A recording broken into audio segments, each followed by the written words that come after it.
बच्चों, क्लास 12 विषय भूगोल। भूगोल में 3 पार्ट है। पहला आपका जो किताब है वो है मानव भूगोल के मूलभूत सिद्धांत। दूसरा किताब जो है वो है भारत, लोग और अर्थव्यवस्था, और तीसरा है प्रायोगिक। तो वीडियो बहुत लंबा हो जाएगा, इसलिए इस वीडियो में हम लोग मानव भूगोल के मूलभूत सिद्धांत के JCRT द्वारा जारी किया गया ऑब्जेक्टिव प्रश्न को देखेंगे, और सेकेंड पार्ट के वीडियो में हम लोग भारत, लोग और अर्थव्यवस्था के ऑब्जेक्टिव प्रश्नों को देखेंगे। चैनल पर पहली बार है तो जरूर सब्सक्राइब कर ले। चलिए हम लोग आज कुछ नया सीखते हैं। तो पहला चैप्टर आपका मानव भूगोल, प्रकृति एवं विषय क्षेत्र। पहला इसका क्वेश्चन है, निम्नलिखित कथनों में कौन सा भूगोल का वर्णन नहीं करता है? तो ये सभी भूगोल का वर्णन करते हैं। घ जो है वो प्रौद्योगिकी के विकास के फलस्वरूप आधुनिक समय में प्रासंगिक नहीं है, ये नहीं है। दूसरा, संभववाद शब्द का प्रयोग सर्वप्रथम किस फ्रांसीसी विद्वान ने किया? तो लुसियन फैब्रे ने। नव निश्चयवाद के प्रवर्तक कौन है? तो ग्रिफिथ टेलर। निम्नलिखित में से कौन सा एक भौगोलिक सूचना का स्रोत नहीं है? जो चंद्रमा से चट्टानी पदार्थों के नमूने। एंथ्रोजियोग्राफी नामक पुस्तक किसने लिखी? तो फ्रेडरिक रेटजेल ने। जियोग्राफी शब्द का प्रयोग सबसे पहले किसने किया? तो इरेस्थनीज ने। रुको और जाओ शब्द का संबंध किस विचारधारा से है? तो नव निश्चयवाद विचारधारा। निम्नलिखित में कौन सा एक लोगों और पर्यावरण के बीच अन्वयन क्रिया का सर्वाधिक महत्वपूर्ण कारक है? तो प्रौद्योगिकी। मानव भूगोल मानव समाज तथा धरातल के बीच संबंधों का संश्लेषित अध्ययन है। यह कथन किसका है? तो फ्रेडरिक रेटजेल का। निम्नलिखित में कौन सा एक मानव भूगोल का उपागम नहीं है? तो मात्रात्मक क्रांति। फ्रेडरिक रेटजेल की शिष्या का नाम बताएं? तो कुमारी एलेन सेम्पल। आर्थिक भूगोल में किस उपक्षेत्र को सम्मिलित नहीं करते हैं? तो सांस्कृतिक भूगोल। संभववाद की अवधारणा में किस घटक को ज़्यादा महत्वपूर्ण माना गया है? मानवीय घटक। मार्क्स के सिद्धांत का उपयोग किस विचारधारा के अंतर्गत किया गया है? तो अमूलवादी अथवा रेडिकल विचारधारा। 1990 का दशक भूगोल के किस उपागम के लिए जाना जाता है? आधुनिकतावाद। दूसरा चैप्टर से है आपका, निम्नलिखित में से किस महाद्वीप में जनसंख्या वृद्धि सर्वाधिक है? तो एशिया। निम्नलिखित में कौन सा एक विरल जनसंख्या वाला क्षेत्र नहीं है? दक्षिण पूर्व एशिया। निम्नलिखित में कौन सा एक प्रतिकर्ष कारक नहीं है? तो चिकित्सा शैक्षणिक सुविधाएं। किसी क्षेत्र की जनसंख्या परिवर्तन का सूचक होता है? इनमें से सभी, मतलब आर्थिक, सामाजिक उत्थान, ऐतिहासिक और सांस्कृतिक पृष्ठभूमि, इनमें से सभी। प्रवास के संबंध में वह स्थान जहां से लोग गमन करते हैं क्या कहलाता है? उद्गम स्थान। मानव जनसंख्या का प्रारंभिक 1 करोड़ होने में कितना समय लगेगा? तो 10 लाख वर्ष। विश्व की जनसंख्या को 1 अरब से 2 अरब होने में कितने वर्ष लगे थे? तो 100 वर्ष। 100% शहरी जनसंख्या वाले देश का नाम बताएं? तो सिंगापुर। निम्नलिखित में कौन सा एक तथ्य सही नहीं है? तो जननांकी संक्रमण की प्रथम अवस्था में जनसंख्या वृद्धि उच्च होती है, सही नहीं है। तीसरा चैप्टर है, निम्नलिखित में से किसने संयुक्त अरब अमीरात के लिंगानुपात को निम्न किया है? तो पुरुष कार्यशील जनसंख्या का चयनित प्रवास। निम्नलिखित में कौन सी संख्या जनसंख्या के कार्यशील आयु वर्ग का प्रतिनिधित्व करती है? तो 15 से 59 वर्ष। निम्नलिखित में से किस देश का लिंगानुपात विश्व में सर्वाधिक है? तो लैटविया। भारत के नगरीय क्षेत्रों में महिलाओं की संख्या में कमी के कारण है? उपयुक्त सभी, मतलब रहन सहन के उच्च लागत, रोजगार के अवसर की कमी, सुरक्षा की कमी। पश्चिमी विकसित देशों में ग्रामीण क्षेत्रों में महिलाओं की संख्या के कम होने के कारण है? तो कृषि का मशीनीकरण और नगरीय क्षेत्रों में महिलाओं के रोजगार के अवसर का और का दोनों। चौथा चैप्टर है आपका मानव विकास सूचकांक 2011 के संदर्भ में विश्व के देशों में भारत के निम्नलिखित में कौन सी कोटि थी? तो 134। मानव विकास सूचकांक में भारत के निम्नलिखित राज्यों में किस एक की कोटि उच्चतम है? केरल। भारत के निम्नलिखित राज्यों में से किस एक में स्त्री साक्षरता निम्नतम है? बिहार। भारत के निम्नलिखित राज्यों में से किस एक में 0 से 6 आयु वर्ग के बच्चों में लिंग अनुपात न्यूनतम है? हरियाणा। भारत के निम्नलिखित केंद्र शासित प्रदेशों में से किस एक की साक्षरता दर उच्चतम है? लक्षद्वीप। मानव विकास के प्रमुख तत्व हैं? तो स्वास्थ्य, जीवन, शिक्षा, उच्च जीवन स्तर, तीनों है, तो यह सभी। मानव विकास के संकेतक है 3। मानव का विकास के द्वारा होता है तो शिक्षा। मानव विकास की अवधारणा निम्नलिखित में किस विद्वान की देन है? तो डॉक्टर महबूब उल हक। ये क्वेश्चन बहुत बार एग्जाम में आया है। मानव विकास सूचकांक में प्रथम स्थान पर है नॉर्वे। लोगों के परिवर्धन की प्रक्रिया और जन कल्याण के स्तर को ऊंचा उठाना क्या कहलाता है? मानव विकास। मानव विकास का मापन किस प्रकार किया जाता है? तो मानव सूचकांक द्वारा। निम्नलिखित में कौन सा विकास का सर्वोत्तम वर्णन करता है? तो गुण में धनात्मक परिवर्तन।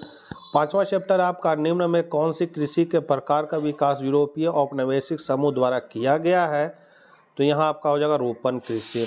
निम्न में कौन रोपण फसल नहीं है? गेहूं। निम्न देशों में से किस देश में सरकारी कृषि का सफल परीक्षण किया गया? डेनमार्क। निम्न प्रदेशों में से किसमें विस्तृत वाणिज्य अनाज कृषि नहीं की जाती है? तो अमेजन बेसिन। फूलों की कृषि क्या कहलाती है? तो पुष्पोत्पादन। निम्न में से किस प्रकार की कृषि में खट्टे रसदार फलों की कृषि की जाती है? तो भूमध्य सागरीय कृषि। निम्न कृषि के प्रकारों में कौन सा प्रकार कर्तन दहन कृषि का है? तो आदिकालीन निर्वाहक कृषि। निम्न में कौन सी एकल कृषि नहीं है? मिश्रित कृषि। खनन की कितनी विधियां हैं? तो 2 विधियां। सामूहिक कृषि को कालक खोज नाम कहाँ दिया गया है? तो सोवियत संघ में। सहकारी कृषि को सर्वाधिक सफलता किस देश में मिली है? डेनमार्क। भूमध्य सागरीय कृषि में उगाई जाने वाली फसल है उपरोक्त सभी। अंगूर, जैतून, अंजीर। रोपण कृषि में उगाई जाने वाली प्रमुख फसल है तो चाय, रबड़, गन्ना, तीनों है उपयुक्त सभी।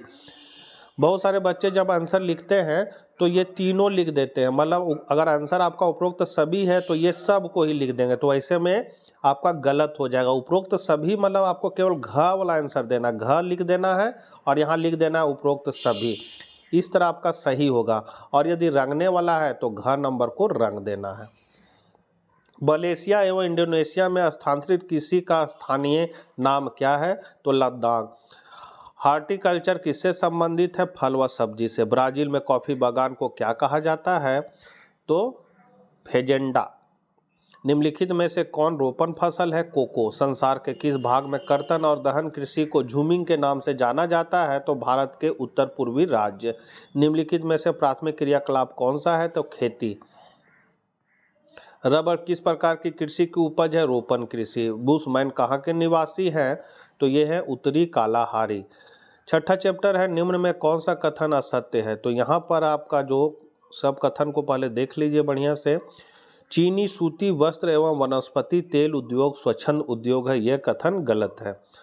दूसरा है निम्न में कौन सी एक अर्थव्यवस्था में उत्पादन का स्वामित्व व्यक्तिगत होता है? तो पूंजीवादी। निम्न में कौन सा प्रकार का उद्योग अन्य उद्योगों के लिए कच्चे माल का उत्पादन करता है? आधारभूत उद्योग। निम्न में कौन सा एक जोड़ा सही मेल खाता है? तो लौ इस्पात उद्योग पीटर्सबर्ग। निम्न में कौन सा उद्योग उपभोक्ता उद्योग है? तो पेट्रोलियम। यहाँ पेट्रोलियम इस तरह होगा, इसमें ट्र छूट गया, यहाँ ट्र लग जाएगा पेट्रोलियम। निम्न में कौन सा लघु उद्योग है? तो गलीचे बनाना। निम्न में कौन सा कुटीर उद्योग नहीं है? तो चीनी बनाना।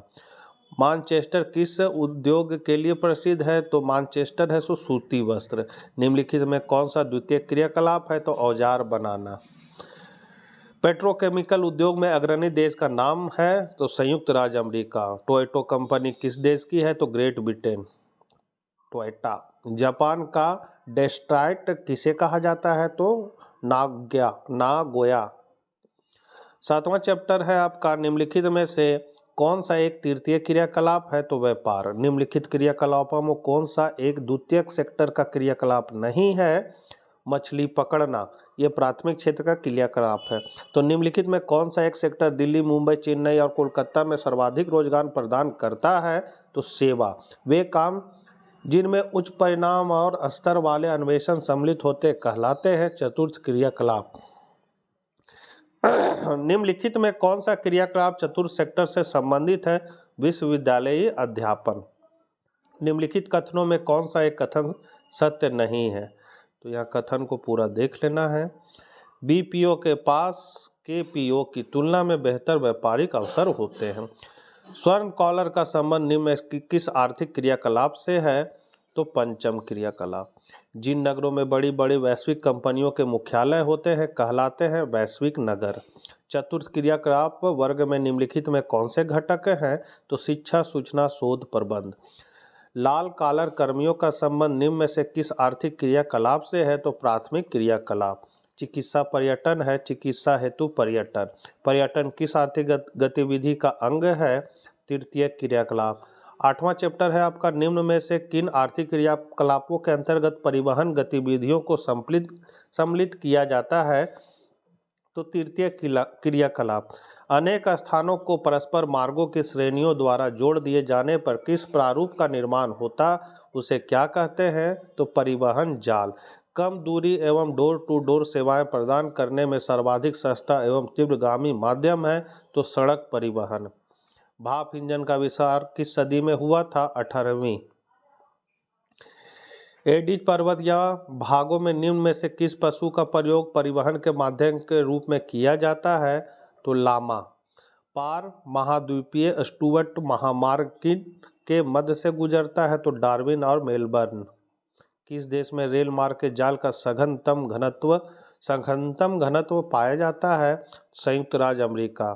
बृहद ट्रंक मार्ग जाता है तो उत्तरी अटलांटिक महासागर से होकर।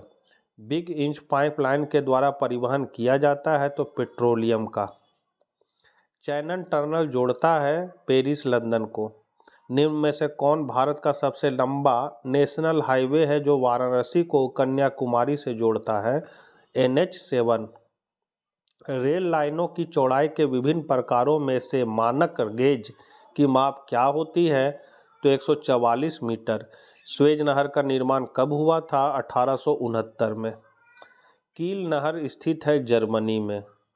उच्च मूल्य वाली एवं नाशवान वस्तुओं के परिवहन का सर्वश्रेष्ठ साधन है आपका वायु परिवहन। चैप्टर 9 अंतर्राष्ट्रीय व्यापार। तो संसार के अधिकतम महान पतन इस प्रकार वर्गीकृत किए गए हैं कि विस्तृत पतन हो जाएगा। निम्नलिखित महाद्वीपों में से किस एक ने विश्व व्यापार का सर्वाधिक प्रवाह होता है? उत्तरी अमेरिका। दक्षिणी अमेरिकी राष्ट्रों में से कौन सा एक ओपेक का सदस्य है? तो वेनेजुएला। निम्न व्यापार समूहों से भारत किसका एक सदस्य है? साप्टा। सार्क देशों में शामिल नहीं है अफगानिस्तान। 1995 में गेट का रूप बदलकर किस संगठन का उदय हुआ? तो विश्व व्यापार संगठन। इसको शॉर्टकट में हम लोग WTO भी बोलते हैं। 1948 में स्थापित संगठन गैट का पूरा नाम क्या है? तो general agreement on trade and tariff. WTO का मुख्यालय कहाँ है? तो जेनेवा। WTO मतलब अभी जस्ट हम लोग देखे थे यहाँ पर WTO विश्व व्यापार संगठन का मुख्यालय कहाँ है? जेनेवा। आयात निर्यात के बीच मूल्यों में अंतर को क्या कहते हैं? व्यापार संतुलन। निम्न में से अंतर्राष्ट्रीय व्यापार के प्रकार कौन कौन हैं? तो क और ख दोनों, मतलब द्विपार्श्विक व्यापार और बहुपार्श्विक व्यापार। तो बच्चों ये थे आपके पेपर ए मतलब मानव भूगोल के मूलभूत सिद्धांत का JCRT द्वारा जारी किया गया ऑब्जेक्टिव प्रश्न जो आपके लिए परीक्षा उपयोगी है। नेक्स्ट वीडियो में हम लोग जल्द मिलते हैं, तब तक आज्ञा दीजिए। Bye bye.